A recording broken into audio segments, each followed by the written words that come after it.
जब मॉनसून आता है तब इसका असर मिट्टी पर ही नहीं बल्कि स्टॉक मार्केट पर भी पड़ता है।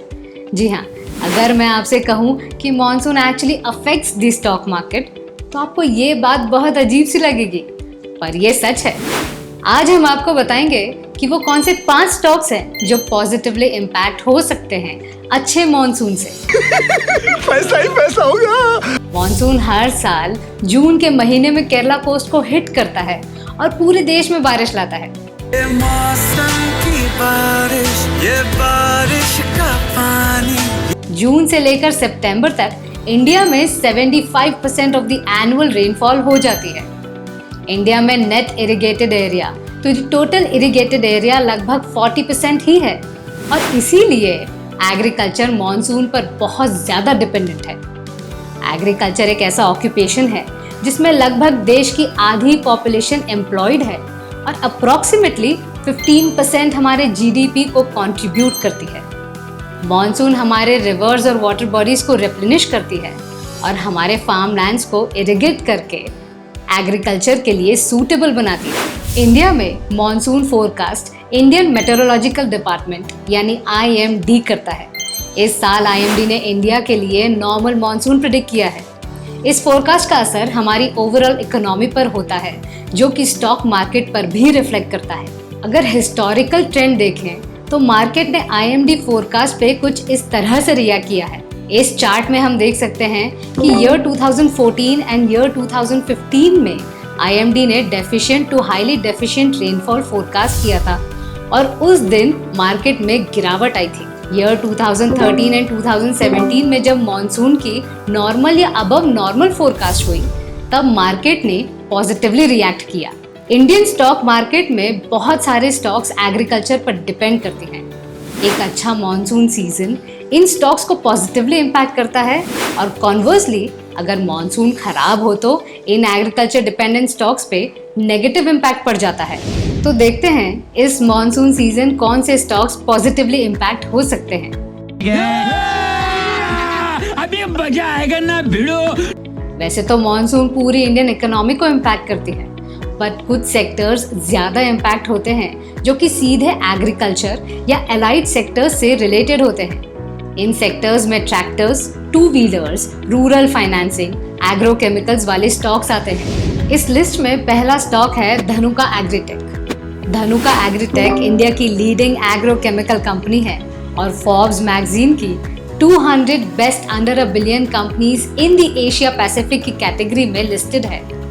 इसकी पैन इंडिया प्रेजेंस है विद 3 मैन्युफैक्चरिंग यूनिट्स, 39 warehouses और a network of 75,000 dealers. Supported by a strong R&D team, Dhanuka agritech लगभग 10 मिलियन फार्मर्स तक अपने प्रोडक्ट्स और सर्विसेज पहुंचाती है।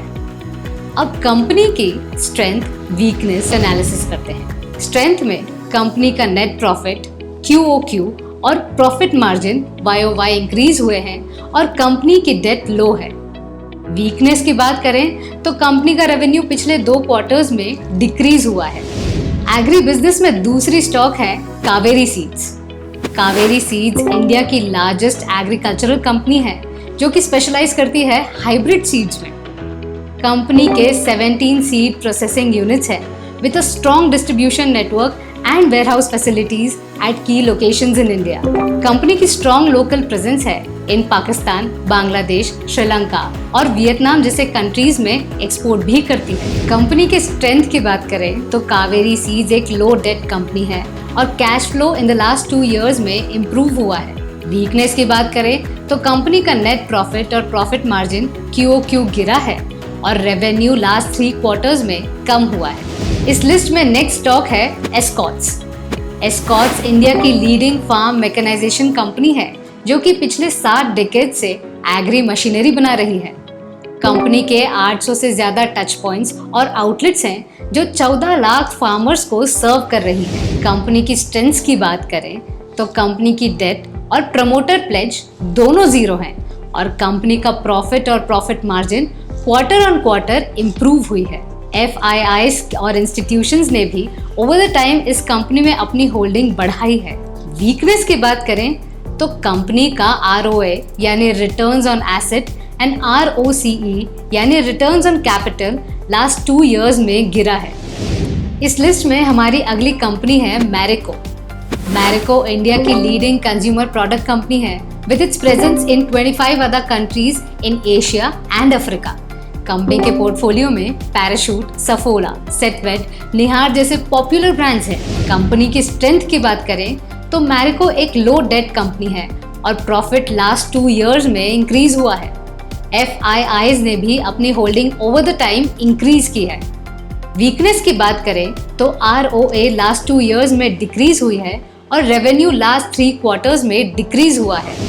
इस लिस्ट में जो आखिरी कंपनी है वो है Coromandel International. Coromandel International India की लीडिंग एग्री सोल्यूशन प्रोवाइडर है जो कि diverse products and services provide करती है across the farming value chain.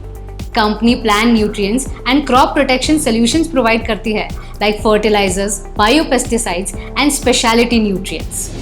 Company की स्ट्रेंथ की बात करें तो कोरोमंडल एक लो डेट कंपनी है और नेट प्रॉफिट्स लास्ट 2 years से इम्प्रूव हुआ है। और वीकनेस की बात करें तो रेवेन्यू और net cash flow YOY decrease हुआ है। अगर आपको हमारा एनालिसिस अच्छा लगा हो तो वीडियो को लाइक करिए और आने वाले वीडियोस के लिए हमारे चैनल को सब्सक्राइब करें।